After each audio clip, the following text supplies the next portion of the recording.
How's it going, everybody? Supersonic fan Spencer here with a brand new video. Today we are going to be talking all about the new Sonic Origins collection, which has just gotten a release date of June 23rd, as well as pricing, platform availability, and a whole bunch of other fun stuff.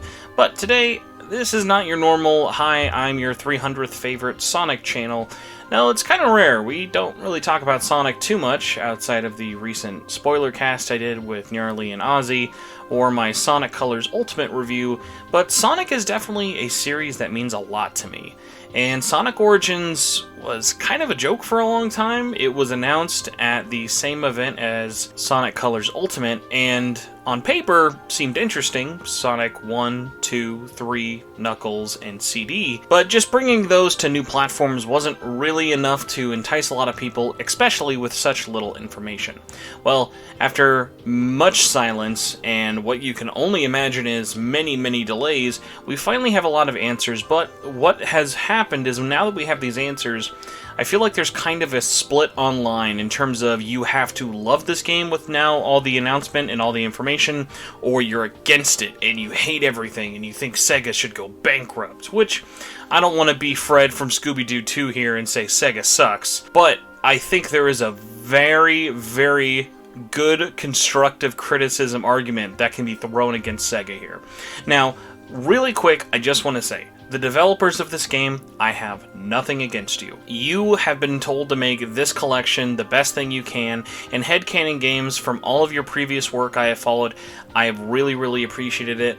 Everything we've seen from Origins so far looks extremely solid. I'm very excited to see what you've done making 3 and Knuckles widescreen and how that's all going to play out, along with all the other collection aspects, but this is nothing against headcanon games or anyone who has worked on this project. I have a myriad of complaints I think that this announcement trailer brought on, and most of these, if not all of them, are all just going to be big-wig executive types from Sega who really made these decisions, because we've seen complaints like this before with other games, and it's just really frustrating to keep seeing it happen. So, like I said, if you didn't know, the game comes out June 23rd. Happy birthday, Sonic.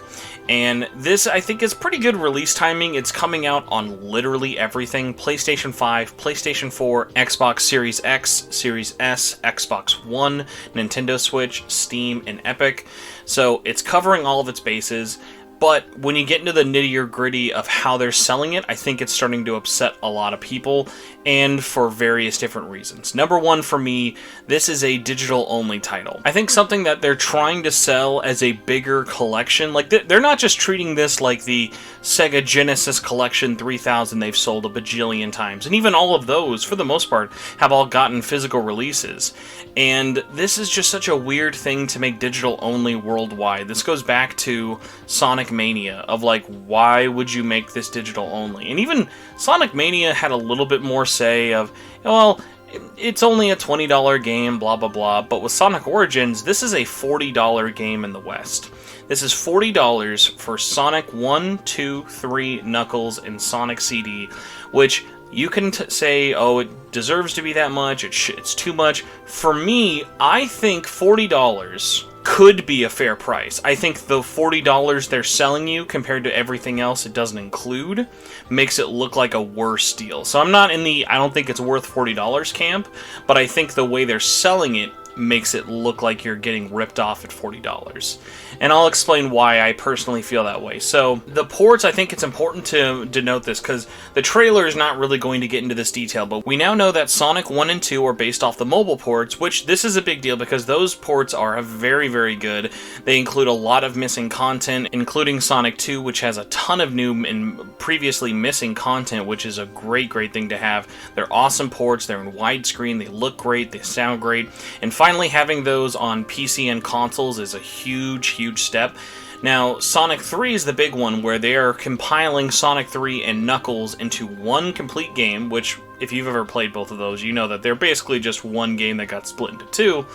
But the interesting thing about it is, yes, it's widescreen, but we don't know a couple of details about it, so we still don't know what's the music situation. Is it the original soundtrack? Are we getting multiple soundtrack options? Is it a brand new soundtrack? These are things that you should tell people before pre-orders are up. Because as dumb as it might sound, not knowing which soundtrack for Sonic 3 is in this collection is a deal breaker for some people. I'm not one of those people, but I would like to know. It's one of those things of like, hey, one of the big reasons Sonic 3 has been so hard to get released recently, at least according to fans, because Sega doesn't talk about it, is because of the soundtrack. So it would be nice to have those answers figured out. Sonic CD is also included in this bundle, and that version is the same one that you've seen on mobile, Steam, consoles before, but has not really been ported recently in a very long time. I remember I picked it up way back in the day on PS3. That's another super solid port by Taxman and Stealth, and it'll be really great to have here. But again, going back to the $40 argument, this is really a compilation with one new game with Sonic 3 and Knuckles being added. So it's not like because there was a lot of confusion before of, are these all going to be a new port? Is this going to be a just straight up like new version of the games? And now, obviously, it makes more sense because like those mobile versions were great. That past Sonic CD version still holds up just fine. So really, they didn't need to remake it, but kind of goes into how much work are you doing versus how much work are you charging for, etc. I think 30 would have been a very fair price for even a lot more of the negative people out there who think that these are just old Genesis games and don't deserve to be charged a lot. I think 30 for 4 games, 5 if you're being like really, really generous, is a super fair deal without all the extras. Now, going back to the $40 argument, if you wanted to include this for $40, I would have just said, release a physical version.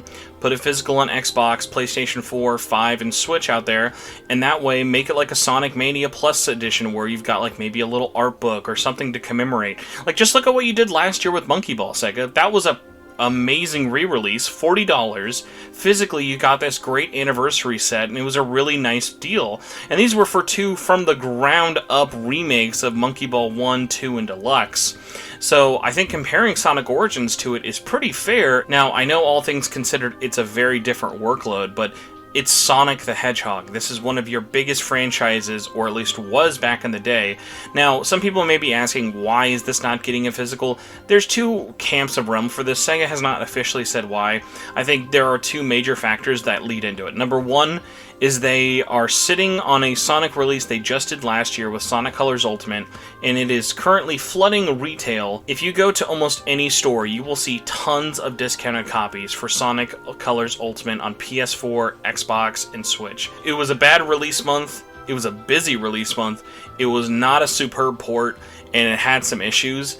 It was a weird thing to kind of release, and it was just one of those things of like, that's just going to be on the clearance market for a while. Like, it's not as bad as Sonic Forces, but if anyone who remembers going to retailers and just seeing Sonic Forces in the clearance bin forever, Sonic Colors Ultimate is going to be like that. So I'm sure a lot of retailers are not excited to sell another $40 Sonic re-release, even though these are very different games and very different qualities, I'm sure. Hopefully. So retailers could be a little bit nervous. Now, that then kind of goes back to the thing of, well, Sega has their own online shop, why don't they just sell it directly to consumers? My second point is they might be trying to do a Sonic Mania Plus thing with this, where they want you to double dip, where they want you to be forced to buy this game digitally at launch, and then a year or year and a half from now, they add in maybe 1 or 2 new games, or 1 or 2 new characters or features. Just call it Sonic Origins Plus, give us that GameCube, PS2, Xbox compilation nostalgia, throw that all together into one release and try and make everyone happy that way.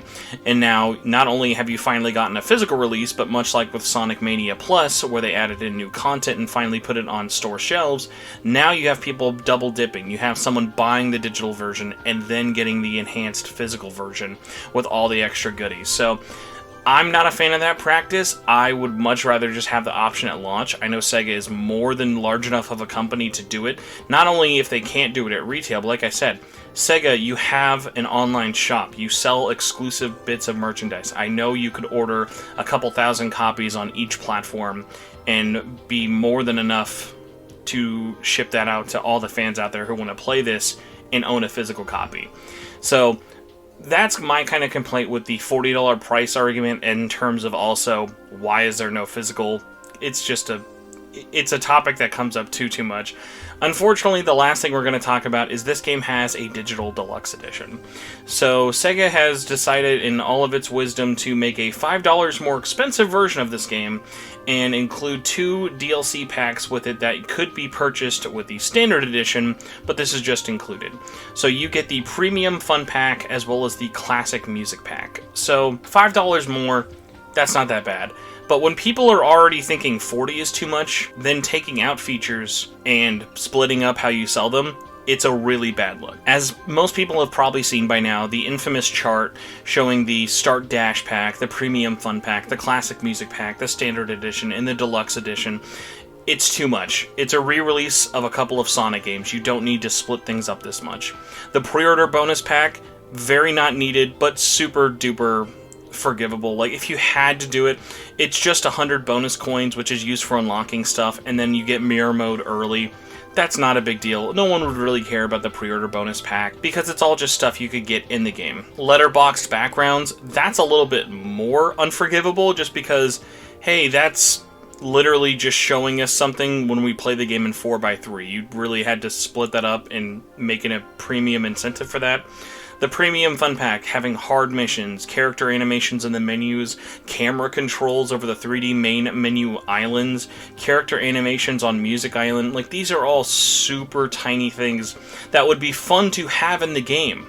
They're already there. This was not designed to be split up. This was something that was designed to just be a part of this product, and then someone at Sega went, oh, we can take that out and charge for it and make a couple extra bucks that way.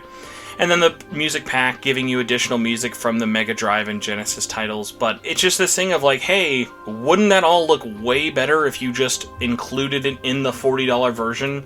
So I don't know if just maybe the executives at Sega thought, oh, hey, this is a great deal at 40, let's take out a couple of things and try and make a couple more bucks. I don't know if they were just overly confident with it, and it's just so weird because I think, like, in a perfect world, if Sega wanted to announce this with very few kind of complaints and quibbles like they saw on the trailer release just a couple of days ago, charge it for 30, don't have any DLC, don't even have the pre-order bonus stuff, just have the base game be 30. I think that is the sweet spot. You're gonna sell way, way, way more of this. Also, where was this trailer 2 weeks ago when the Sonic movie came out? Like, why was this trailer not in the Sonic 2 movie theaters? Like, it just seems like a really weird little thing that I keep reaming my head about. Like, I don't know how this trailer wasn't ready 2 weeks ago. It just seems like obvious synergy stuff for it, but yeah. $30, include everything, seems like a fantastic, fantastic value. And then if you want, charge $40 for that physical version. $40 is the perfect point, I think, especially if you want to get a physical version. For the love of God, throw in some old Genesis or Mega Drive style manual. There's so much nostalgia stuff you could do. If Sonic Mania, something that was pretty unknown at time of release, could get a big collector's edition box, even though that didn't come with the game at launch, it seems so weird to this that it's a Sonic anniversary title, big effort of compiling all of these original games, some of the best games in the series, to new platforms for a new audience. Why that didn't warrant it, I really don't get it. So, such a weird thing. I'm not a fan of this at all. So that's basically just me kind of ranting, explaining a couple of things, and just wanting to give a little bit more context to, hey, if you see me or anyone else out there complaining, hey, this probably isn't worth it in my opinion for 40, there's a lot more behind it than just saying, boo, I don't like old Sonic games, or I don't think they're worth that much. I think there's a way to make Sonic Origins worth $40, and I just think, unfortunately, Sega stumbled along their feet a lot.